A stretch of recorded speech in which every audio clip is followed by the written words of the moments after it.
Hello to everyone who has joined us today. We are Marie and Paul Kennedy from Birmingham. We have been part of Marriage Encounter for about 25 years now.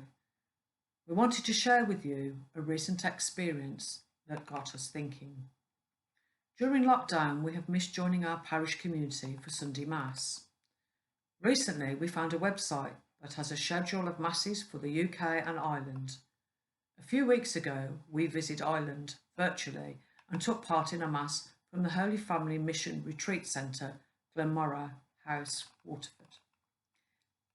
Father Patrick Maria is a resident priest there, and we were both touched by his homily. Father Patrick told us that as a young boy, he was brought up on a farm and loved driving the tractor.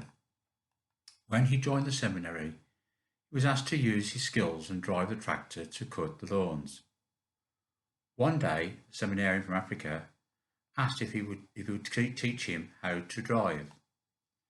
After showing him the controls, off he went.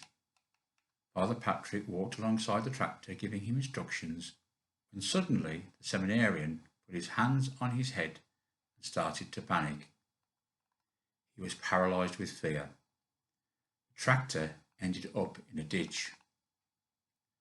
Father Patrick explained, even though we know God is with us, we can all get overcome with fear.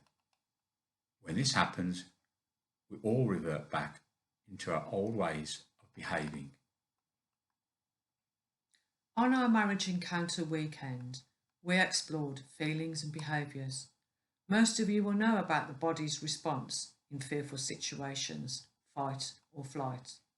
So, inspired by Father Patrick's homily, we decided to write on what is my response and behaviour in fearful situations. I have experienced many fearful situations over the years, from dealing with spiders, my fear of heights, and more recently, ill health. When I am facing fearful situations, my instinctive behaviour is to run away and bury my head in the sand. The fear I have is all about pain and hurt. This could be physical pain, emotional pain, but more often it is the disappointment and the hurt I cause to those around me. My behaviour goes into a spiral of hiding from the situation. Feelings of self-loathing, anxiety, and disappointment soon appear. These are all reactions from when I was a child. I was brought up believing that men don't cry and that to be a man you need to be big and brave. My behaviour is to withdraw from Marie, causing distance between us. This leads to no communication, no listening, and me disappearing into my black hole. Our relationship starts to suffer and the distance grows, and we start to live as married separates. It's only through Marie's strength and grit that I get back to being my normal self. This might take a good kick in the pants, but it does work. When I am fearful in situations that I can't control, I can be angry, defensive and abrupt in attitude. As the eldest child in my family, I felt a pressure to be responsible and protective for my siblings. I remember the phrase, "You're the eldest, why didn't you stop them?" This has been a big part of my need to be in control and prepared for the unexpected. I can appear as being very abrupt and having no time to listen to the other person's point of view. A recent example was an unexpected phone call from the occupational health. The doctor was calm and friendly, but my fear of dealing with the unknown made me immediately on guard and sharp. Until I was reassured why the person was phoning, my behaviour was to attack first and ask questions later. This behaviour pattern occurs in our relationship. It often causes pain and distance for both of us and leaves me feeling sad and lonely which is the opposite of what I truly desire. Father Patrick went on to explain that to counter fear, we need courage. Courage comes from our faith, prayers, and a gift from the Holy Spirit. He went on to explain that the word courage comes from the Latin words cor, meaning heart, and agere, meaning to act. Cor agere, courage, the heart to act. We have seen this in action lately, especially from key workers. They have shown the heart to act, getting up every morning and going into work to provide us with health services and essential services for society to continue. Father Patrick's explanation of the word courage struck a chord with us, and we decided to write to this question.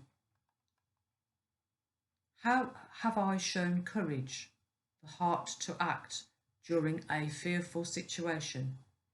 Where did I get my courage from, and how does my answer leave me feeling? During Marie's treatment for cancer last year, I was put in a difficult situation.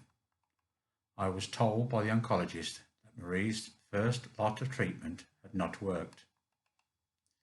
He told me what the next stages were in great detail, but I was left with the phrase palliative care. I was also asked if Marie should be told that day.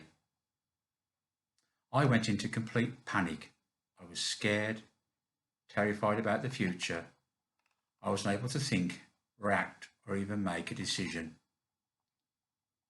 After a while, I said that we would not tell Marie. Overnight, I realised that Marie had the right to know and needed to know what the doctor had told me. But the thought of telling her frightened me. I was worried about how she would react. After speaking to my brother David, he put everything in a nutshell and said, "You've been together for over 40 years, and if you don't know her now, you never will." I decided to tell Marie.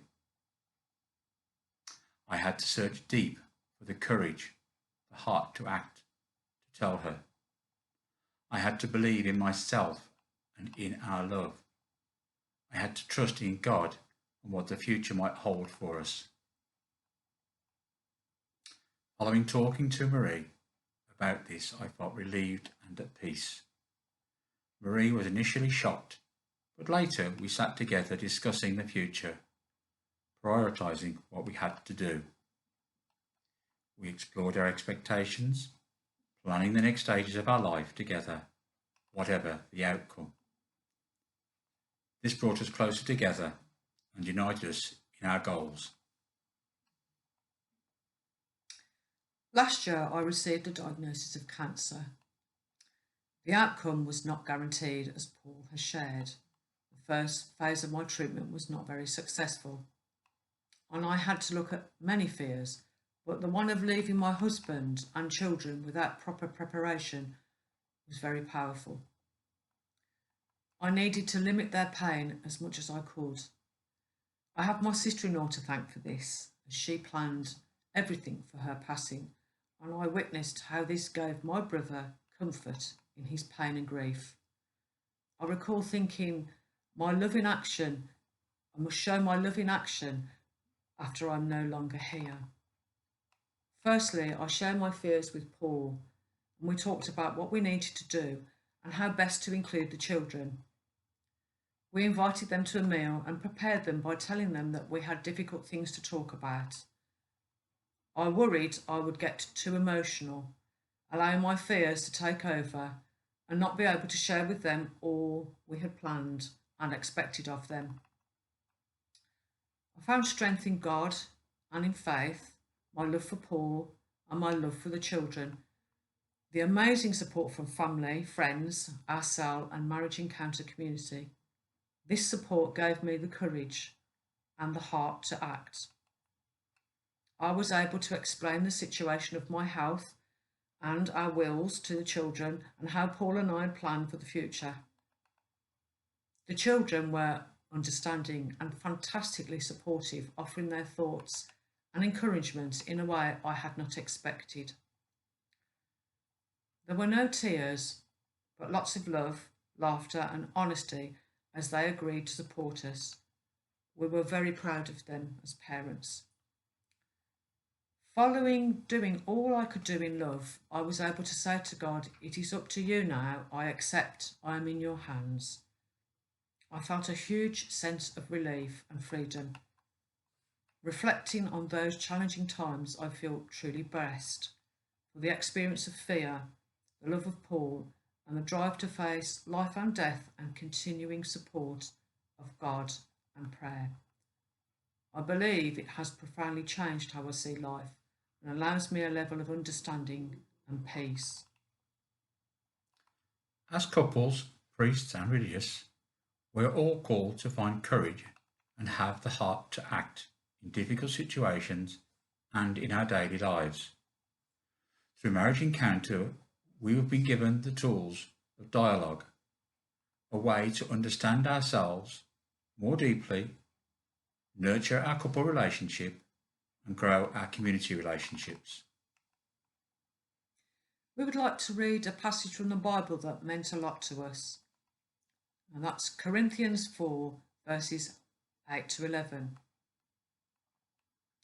We are hard pressed on every side, but not crushed, perplexed, but not in despair, persecuted, but not abandoned, struck down, but not destroyed. We always carry in our body the death of Jesus, so that the life of Jesus may also be revealed in our body. For we who are alive are always being given over to death for Jesus' sake, so that life may be revealed in our mortal body. Thank you for taking part in our presentation, and now we have a question for you. How do I react in fearful situations? When have I shown the heart to act? How can this affect our relationship? And how does my answer leave me feeling? Once again, thank you for listening.